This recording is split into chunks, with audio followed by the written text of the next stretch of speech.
We wanted to give them a platform to speak, and they had it. They stepped up, and they were brave. But I also today hope that they would persuade my colleagues to join this effort. But I found out something today that happened that I wasn't expecting. They persuaded me to fight even harder. I'm not going to give up.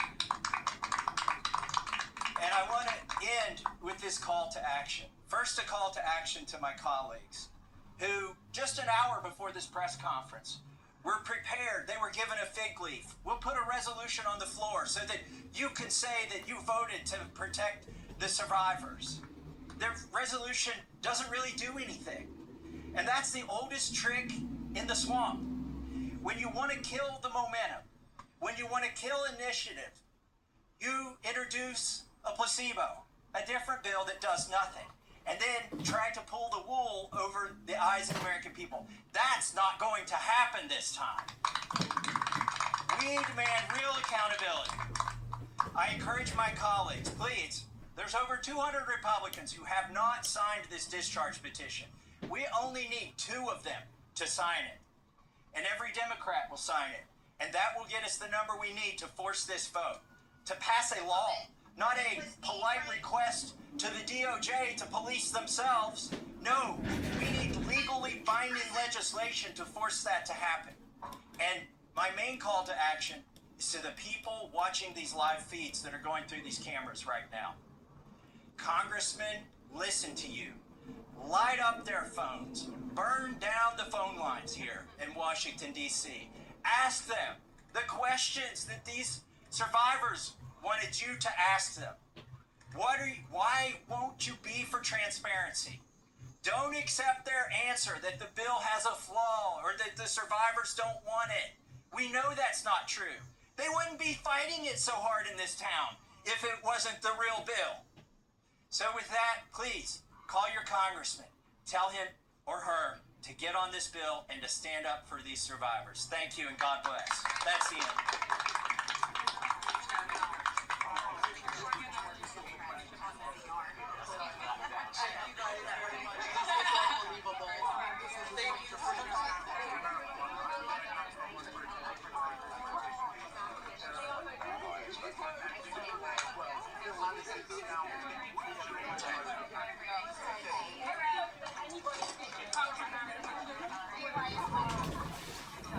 Congressman Massie.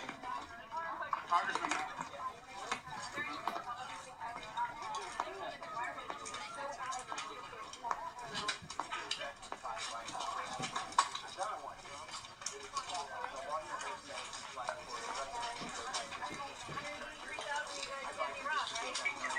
They stepped up and they were brave. But I also Your colleagues, what are some of the reasons why they don't want to endorse this? they're being correct. I mean, look, I've got $10 million of ads running against me back in my district, and it's funded by 3 billionaires. One of them's an Epstein flat. I mean, this is what happens. Your consultants, your political consultants will abandon you when the White House gets mad at you. The speaker will block all of your bills. They'll shut down your fundraising. This isn't political, but it is. I mean, the opposition to this is very. What's the impression of the White House against this I have no idea why they're doing it. I do believe they're trying to protect the people who are major outposts connected, like the Republican governor. He's just doing what the White House has done. He was for transparency for about 24 hours and then got turned up by the White House.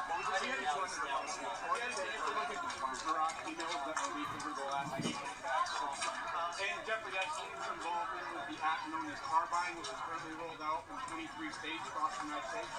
I'm not that familiar with that. I'm spending most of my time trying to sort through the 35,000 pages that were released yesterday. Pages completely redacted. Entire flight lines completely redacted. So this is a non-release, and the danger that Republicans are running, particularly the administration right now, is recreating the debacle that regional bonding had, which they gave out binders, and everybody took their time to run down this information. What we need from this oversight committee investigation is to implement good practice. is exercising their paperwork. What is in the boat section? You're not factoring down and making sure that you don't go to the water. Excuse me, I'm just looking for something. Oh, there it is.